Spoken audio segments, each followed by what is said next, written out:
No vídeo de hoje eu vou falar sobre violência obstétrica.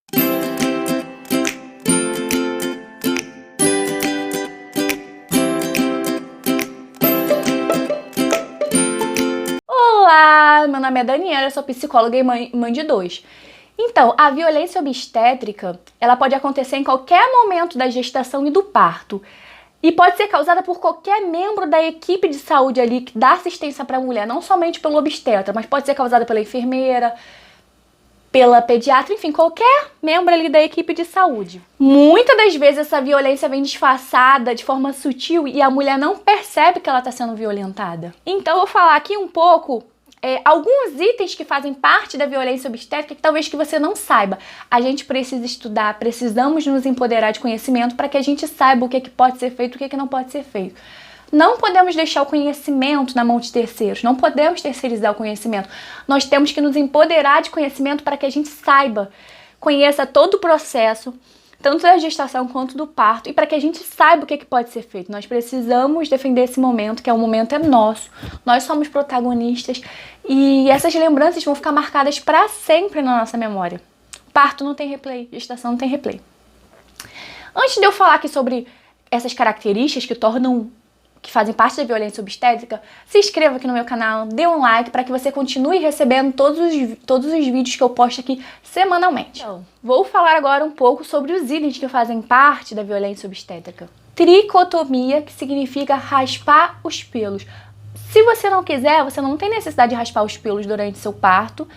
E ninguém pode obrigar também a você raspar os pelos, ninguém pode te coagir, ninguém pode induzir você a fazer isso se você não quiser. E nem precisam oferecer. Número 2, lavagem intestinal. Gente, é muito comum fazer cocô, vomitar na hora do parto, quando é parto normal. É muito comum.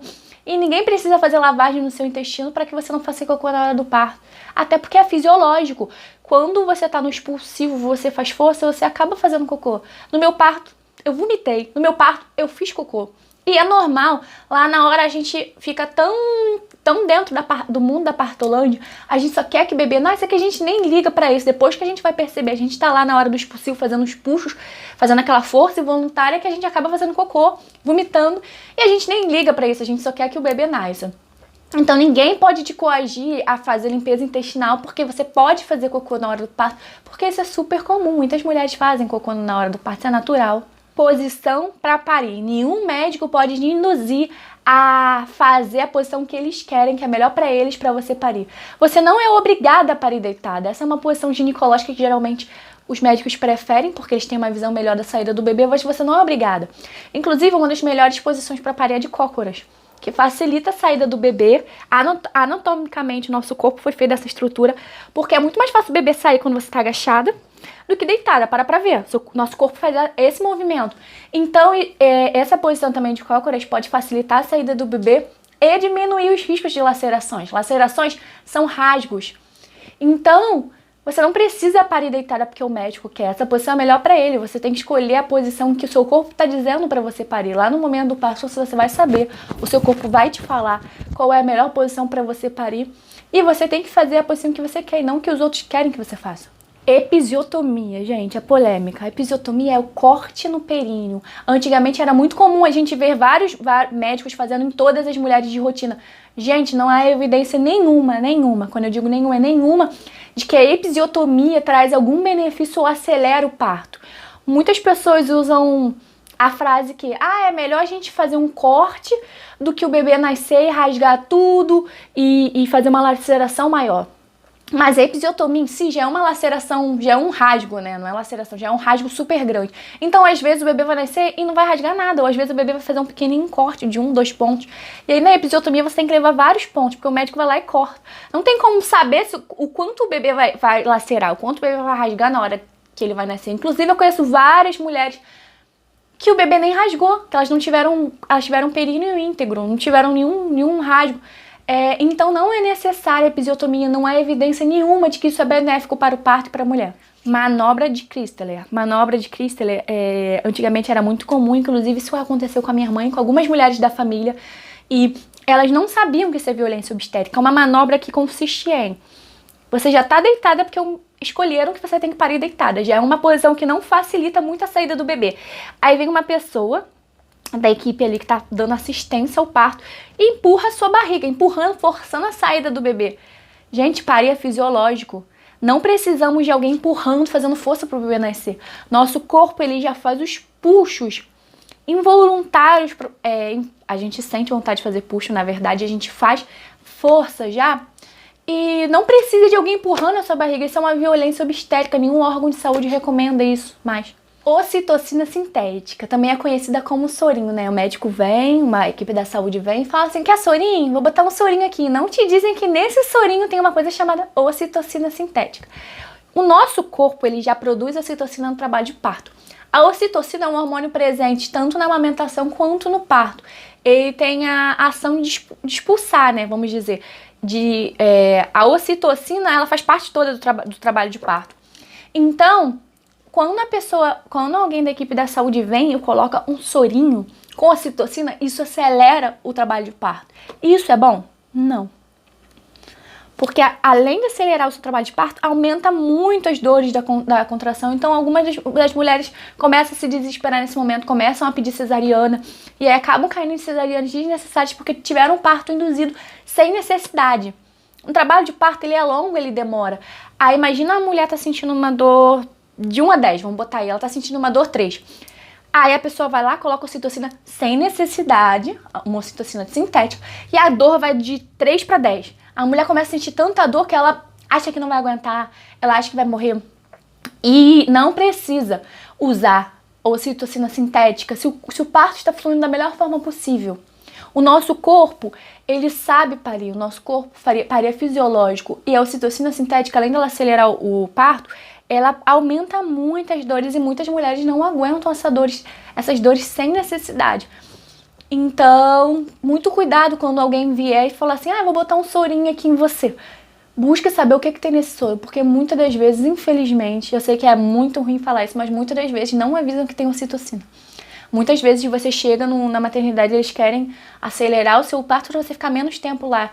E não, parir demora. No meu parto, eu vou contar uma história pessoal. Quando eu cheguei, eu pari numa maternidade particular, que era humanizada, que era isso que dizia no site, né? Uma maternidade humanizada, que de humanizada não tinha nada. E quando eu cheguei, eles queriam perguntar se eu queria cesárea, ou se eu queria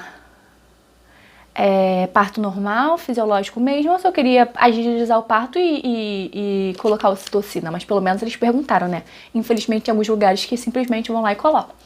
Falei que não queria ocitocina, que não precisava, que eu ia esperar fluir da forma mais natural possível. Gente, eu falei aqui uma das violências obstétricas que são mais rotineiras, mas existem algumas violências obstétricas também que são disfarçadas e que muitas mulheres não conhecem, como por exemplo, desencorajar a mulher na hora do trabalho de parto dela. Aconteceu comigo, eu já vou contar. E falsas indicações para levar para uma cesariana desnecessária.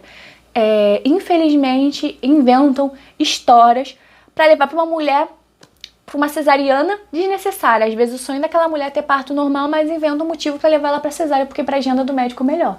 Que a verdade seja dita. Estima-se, né, os maiores órgãos de saúde, que a taxa normal de cesariana é de 15%. Aqui no Brasil, o Brasil é o segundo maior país do mundo com taxa de cesariana. Aqui as taxas de cesariana passam de 50% na área pública e chegam até 90% na área privada. Olha a quantidade de cesariana desnecessária. Muitas das vezes as mulheres sonhavam com parto normal, ou elas foram desencorajadas, ou elas tiveram falsas indicações de cesárea. Então é muito importante conhecer, saber o que é uma indicação real de cesárea e o que não é, para você não ser enganada. Como eu falei anteriormente, eu tive meu primeiro filho numa clínica particular que se dizia humanizada. Chegando lá, eu fui desencorajada, porque a médica perguntou se eu queria ocitocina sintética, se eu queria esperar pra parir de forma normal, ou se eu queria cesárea. Eu falei que eu queria esperar, porque eu queria o mais fisiológico possível. E aí ela virou e falou pra mim, você não vai aguentar, com essas palavras. Nenhuma mulher aguenta, você não vai aguentar. Aí eu falei assim, vou aguentar sim. Aí ela falou assim, não, nenhuma mulher aguenta porque dói demais. Eu falei, mas eu vou aguentar e vou esperar. E foi assim que eu fiz. Meu trabalho de parto durou 22 horas, eu aguentei, tive meu filho de parto normal. Infelizmente, muitas mulheres sentem medo porque tem pessoas do seu lado que desencorajam e elas acabam aceitando e elas não percebem, não se dão conta de que isso é melhor pro médico, não pra elas. Eu tinha um emocional bem... Eu trabalhei bastante meu emocional, né? Eu sou psicóloga também. Estudei bastante, então eu sabia o que podia, o que não podia. Eu sabia que ia doer mesmo, mas a dor é diferente do sofrimento. Sentir dor é inevitável, o processo é doloroso. Mas sofrer não é inevitável, entendeu? Então a gente tem que estudar, a gente tem que conhecer a equipe de saúde. Eu sei que infelizmente nem todo mundo tem essa oportunidade. Mas a gente tem que saber o que é real, o que não é, pra gente virar e falar, não, eu não quero. E saber que isso é melhor pro nosso parto. Saber que isso é melhor para nossa gestação. Nós temos que nos empoderar de conhecimento. Hoje o conhecimento tá aí, a gente precisa dominar. Então, é muito importante que nós sejamos protagonistas desse momento. Não só no parto, mas nos empoderando de conhecimento para saber o que é melhor e o que não é para nós. Não podemos mais deixar nossa vida, um momento desse tão precioso que vai marcar nossa vida. Porque não vai marcar a vida de mais ninguém do jeito que vai marcar a nossa vida, vai marcar a nossa vida. Então a gente não pode deixar um momento como esse na mão de terceiros. Nós temos que dominar e literalmente sermos protagonistas em todas as esferas. Se vocês têm qualquer dúvida sobre todo assunto que eu trouxe nesse vídeo, comente aqui, me diga como é que foi seu parto, como que tá sendo o preparo aí. Passe esse vídeo para mais mães que vocês conhecem, que estão grávidas, para elas poderem ter conhecimento, para que esse momento seja um momento mágico, marcante na vida delas. Muito obrigada por assistirem o vídeo até aqui e até o próximo vídeo.